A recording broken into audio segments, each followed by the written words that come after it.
পরোটা তো অনেক খেয়েছো, একবার এইভাবে দই পরোটা বানিয়ে খেয়ে দেখো। এই পরোটার স্বাদ এতটাই ভালো হবে যে আর অন্য পরোটা খেতেই ইচ্ছে করবে না। একদম নরম তুলতুলে পরোটা তৈরি হবে। বানানো যতটা সহজ, খেতেও কিন্তু ততটাই দারুণ। এইভাবে পরোটা বানিয়ে যদি ২ দিন ধরে রেখেও দাও, তাহলেও কিন্তু শক্ত হয়ে যাবে না। নরম তুলতুলে থাকবে একদম। এই পরোটাগুলো যেকোনো কিছুর সাথে কিন্তু তোমরা খেতে পারবে। এতটাই ভালো খেতে হয় যেটা শুধু মুখেও কিন্তু খেয়ে নিতে পারবে। তো চলো নরম তুলতুলে এই দই পরোটার রেসিপি আমরা ঝটপট দেখে নিই। আর যদি তোমাদের ভালো লাগে তাহলে অবশ্যই যেন আমার পাশে থেকো। তো চলো দেখে নিই ঝটপট করে রেসিপিটা। দেখো এই দই পরোটা বানানোর জন্য প্রথমে একটা পাত্র নিয়ে নিয়েছি, আর তার মধ্যে নিয়ে নিচ্ছি ১ কাপ মতন টক দই। এখানে আমি ১ কাপ টক দই নিয়েছি, মানে ২০০ গ্রাম মতন টক দই আছে। এই দইটা আমি প্রথমে পাত্রের মধ্যে নিয়ে নিচ্ছি, আর অবশ্যই দইটা কিন্তু নর্মাল টেম্পারেচারে রেখেই তবে কিন্তু নেবে। কারণ ঠান্ডা দই একদমই ব্যবহার করবে না। আর দেখো এখানে দিয়ে দিচ্ছি প্রায় ১.৫ চামচ মতন চিনি। এখানে ১.৫ চামচ আমি চিনি দিলাম। তোমাদের দই যদি একটু বেশি টক হয় তাহলে কিন্তু সেই রকম অনুযায়ী চিনিটা দিতে হবে। আর দিয়ে দিয়েছি সামান্য লবণ। এবার লবণ আর চিনিটা ভালোভাবে দইয়ের সাথে মিশিয়ে নিচ্ছি। তো লবণ আর চিনিটাকে দেখো দইয়ের মধ্যে ভালোভাবে মিশিয়ে নিয়েছি। তো এটা আমার মেশানো হয়ে গেছে। এরপর আমি এখানে দিয়ে দিচ্ছি দেখো 1/2 কাপের থেকেও একটু কম দুধ। মানে এখানে প্রায় ৪ চামচ মতন দুধ আছে, লিকুইড দুধ। ঘন করা লিকুইড দুধ আমি এখানে দিয়ে দিয়েছি। এটাও নরমাল টেম্পারেচারে রাখা দুধ। এটা আমি দিয়ে দিলাম। এরপর দুধটাকেও ভালোভাবে কিন্তু মিশিয়ে নিতে হবে এই দইয়ের সাথে। মেশানো আমার হয়ে গেছে। এরপর দিয়ে দিচ্ছি এখানে দেখো ২ চামচ মতন সাদা তেল। ২ চামচ আমি এখানে সাদা তেল দিয়ে দিলাম। এবার তেলটাকেও ভালোভাবে মিশিয়ে নেব। তেলটাকেও দইয়ের সাথে ভালোভাবে মিশিয়ে নিচ্ছি। তোমাদের দই যদি খুব টক হয় তাহলে কিন্তু চিনির পরিমাণটা একটু বাড়িয়ে দিতে পারো। আমার এখানে প্রায় ১.৫ চামচ মতন চিনি আমি এখানে দিয়ে দিয়েছি। তো দেখো আমি কিন্তু তেলটাকেও ভালোভাবে মিশিয়ে নিয়েছি দইয়ের সাথে। তো এটা আমার মেশানো হয়ে গেছে। এরপর দেখো এখানে দিয়ে দিচ্ছি ২ কাপ মতন ময়দা। এখানে আমি ময়দা ব্যবহার করছি। তোমরা চাইলে কিন্তু এখানে আটাটাও ব্যবহার করতে পারো। তো আমি এখানে ২ কাপ ময়দা দিয়ে আজকে রেসিপিটা তৈরি করছি। তো দেখো ২ কাপ ময়দা আমি দিয়ে দিয়েছি। এরপর এটাকে ভালোভাবে মিশিয়ে নেব। প্রথমে চামচের সাহায্যে ভালোভাবে একটু মিশিয়ে নিচ্ছি। তারপরে হাতের সাহায্যে মেখে নেব। দেখো চামচের সাহায্যে ভালোভাবে কিন্তু এটাকে মিশিয়ে নিতে হবে। এর মধ্যে কিন্তু আর কোনো রকম জলের ব্যবহার করবে না। ঠিক এইটার মধ্যেই কিন্তু মাখা হয়ে যাবে। তো দেখো এটাকে প্রথমে মিশিয়ে নিয়েছি। এরপর আমি হাতের সাহায্যে কিন্তু মেখে নেব।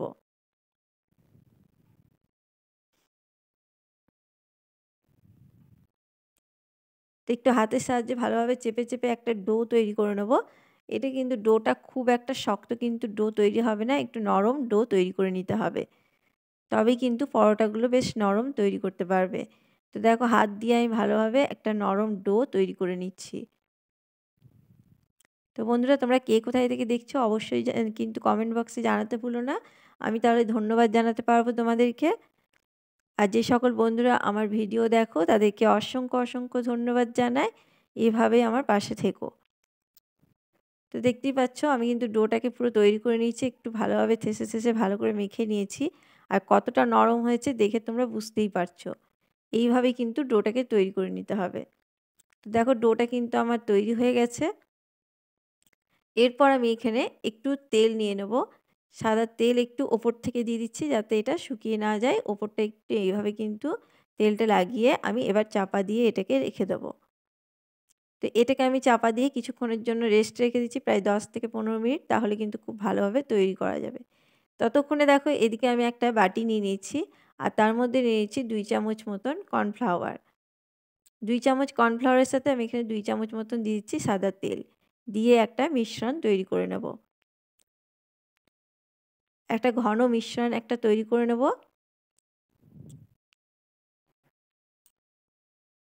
তোমাদের কাছে যদি কর্নফ্লাওয়ার না থাকে এটা কিন্তু ময়দা দিয়েও করে নিতে পারো, কোনো অসুবিধা হবে না। তো দেখো এটা কিন্তু পুরো তৈরি করে নিয়েছি, দেখতেই পাচ্ছ একটা ঘন মিশ্রণ তৈরি করে নিয়েছি। এইভাবে এটাকে তৈরি করে নিতে হবে। তো এটা আমার তৈরি হয়ে গেছে। এটাকেও আমি এবার সরিয়ে রাখছি।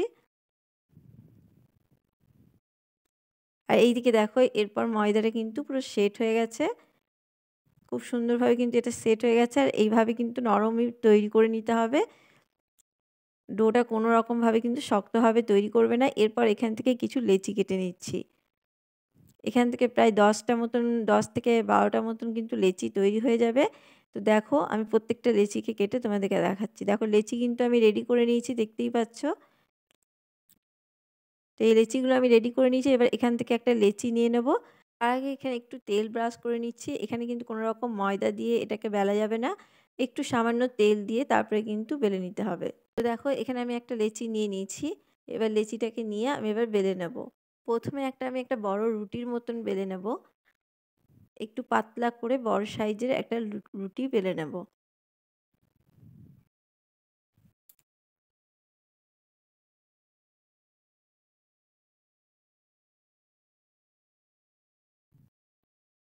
তো দেখতেই পাচ্ছ পাতলা করে কিন্তু রুটিটা বেলে নিয়েছি। তো এইভাবে কিন্তু বেলে নিতে হবে। তো এটা আমার বেলা হয়ে গেছে। এরপর যে মিশ্রণটা তৈরি করে রেখেছিলাম সেটা একটু দিয়ে দিলাম, দিয়ে তারপরে হাতের সাহায্যে চারিপাশে কিন্তু লাগিয়ে নিতে হবে, চারিপাশ ভালোভাবে কিন্তু লাগিয়ে নিতে হবে। তো দেখো আমি কিন্তু চারিপাশ ভালোভাবে লাগিয়ে নিয়েছি। এরপর ছুরির সাহায্যে এইভাবে কিন্তু কেটে নিতে হবে, চারিপাশ দিয়ে এইভাবে কেটে নিতে হবে যাতে লেয়ারগুলো খুব সুন্দরভাবে তৈরি হয়। তোমরা দেখতেই পাচ্ছ ঠিক কীভাবে কেটে নিচ্ছি, এইভাবে কিন্তু কেটে নিতে হবে। দেখো কাটা আমার হয়ে গেছে। এরপর একটা করে পাশ নিয়ে এইভাবে কিন্তু মাঝখানে নিয়ে আসতে হবে, প্রত্যেকটাকে নিয়ে এসে ঠিক মাঝখানে এইভাবে দিয়ে দিতে হবে, একটু আস্তে হাতে এটা করে নেবে। এই পরোটা বন্ধুরা বানিয়ে একবার দেখবে, অসাধারণ কিন্তু খেতে হয় আর এতটা নরম তুলতুলে হয় যে তোমরা বারবার বানাতে মন চাইবে তোমাদের। একবার শুধু বানিয়ে দেখো এই পদ্ধতিতে, আর বাচ্চাদেরকেও যদি বানিয়ে দাও তারাও কিন্তু খুব ভালোভাবে খেয়ে নেবে। তো দেখো প্রত্যেকটাকে কিন্তু আমি এইভাবে এনে মাঝখানটায় দিয়ে দিচ্ছি, একটার উপরে একটাকে পুরো চাপিয়ে দিচ্ছি, দেখতেই পাচ্ছ।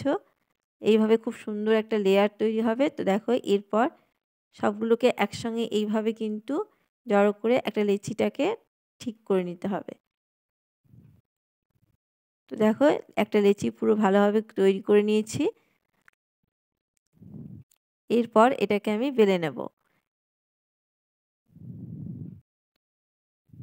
দেখতেই পাচ্ছ লেচিটা তৈরি হয়ে গেছে। এরপর আমি বেলে নিচ্ছি। এবার যেভাবে বেলে নেব এটা কিন্তু খুব পাতলা করে বেলবো না, একটু হালকা মোটা রাখবো, খুব পাতলাও নয় আবার খুব মোটাও নয়, তোমাদেরকে আমি দেখিয়ে দিচ্ছি। আর খুব আস্তে হাতে কিন্তু হালকা হাতে এটা বেলে নিতে হবে যাতে লেয়ারগুলো বোঝা যায়। তো দেখো হালকা হাতে কিন্তু বেলে নিচ্ছি, খুব চাপ দেওয়ার দরকার নেই।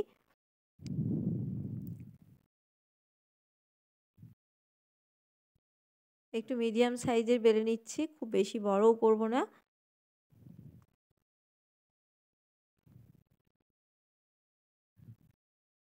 তো দেখো এইভাবে কিন্তু বেলে নিতে হবে, ঠিক এই মাপের বেলে নিতে হবে, খুব বেশি বড় করার দরকার নেই। তো দেখো একটা পরোটা কিন্তু আমার বেলা হয়ে গেছে, কীরকম মোটা দেখতেই পাচ্ছ, খুব পাতলাও নয় খুব মোটাও নয়, এইভাবে কিন্তু বেলে নিতে হবে। তো চলো এটা আমি তুলে নিচ্ছি। এদিকে দেখো আমি কিন্তু তাওয়া বসিয়ে দিয়েছি, তাওয়াটা গরম করে নিয়েছি। এরপর প্রথমে কিন্তু সেঁকে নিতে হবে, তেল ছাড়া প্রথমে দুপাশ ভালোভাবে সেঁকে নেব। তো দেখো এটাকে দুই পাশ প্রথমে সেঁকে নিচ্ছি।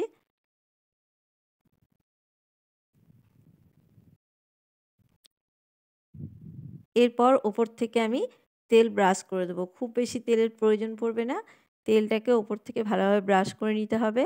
আর এই সময় গ্যাসের আঁচকে কিন্তু মিডিয়ামে রেখে করে নিতে হবে, গ্যাসের আঁচ একদম লোতে রেখে করবে না, তাহলে কিন্তু খুব বেশি মুচমুচে হয়ে যাবে। তো দেখো ওপর থেকে কিন্তু এইভাবে তেল ব্রাশ করে নিতে হবে, আর এইভাবে দেখো খুন্তিতে করে চেপে চেপে দেবে, তাহলেই কিন্তু পরোটাগুলো পুরো তৈরি হয়ে যাবে। তো দেখো লাল লাল করে কিন্তু 2 পিঠ ভালোভাবে কিন্তু তৈরি করে নিয়েছি, এর থেকে বেশি লাল আমি করব না, এইভাবেই কিন্তু পুরো তৈরি করে নিতে হবে। তো চলো, এই পরোটাটা কিন্তু পুরো রেডি হয়ে গেছে। ঠিক এই একইভাবে কিন্তু সমস্ত পরোটা আমি তৈরি করে নেবো। দেখো কতটা সুন্দর হয়েছে, দেখে বুঝতেই পারছো। সমস্ত পরোটাকে তৈরি করে নিয়েছি আমি। এরপর দেখো তোমাদেরকে দেখিয়ে দিচ্ছি যে কতটা সুন্দর এটা নরম, আর এটা কতটা সুন্দর লেয়ার তৈরি হয়েছে। একদম নরম তুলতুলে একদম। এইভাবে যদি হাতের সাহায্যে এইভাবে একটু দুমড়ে নাও, তাহলে কিন্তু এগুলো খেতে খুবই ভালো লাগবে। গরম অবস্থাতেই কিন্তু এটা করে নিতে হবে। তো দেখো কতটা নরম হয়েছে আর দেখতে কতটা সুন্দর হয়েছে। এই পরোটাগুলো কিন্তু অসাধারণ হয় বন্ধুরা খেতে। তো দেখো কতটা সুন্দর হয়েছে, বুঝতেই পারছো, আর হাতে একদম পুরো নরম তুলতুলে। তো কেমন লাগলো আমার আজকের এই রেসিপি বন্ধুরা? আশা করব তোমাদের খুব ভালো লেগেছে। এই দই পরোটা একবার শুধু বানিয়ে দেখো, সবার খুব পছন্দ হবে। একবার যদি এই দই পরোটা বানিয়ে খাও, অন্য পরোটা খেতে ইচ্ছে করবে না। যদি তোমাদের রেসিপিটা ভালো লেগে থাকে তাহলে অবশ্যই কিন্তু একটা লাইক করে দিও ও চ্যানেলটাকে সাবস্ক্রাইব করে দিয়ে আমার পাশে থাকার অনুরোধ রইল। আবার কোনো নতুন রেসিপি নিয়ে হাজির হব। ততক্ষণে সবাই ভালো থেকো, সুস্থ থেকো। ধন্যবাদ।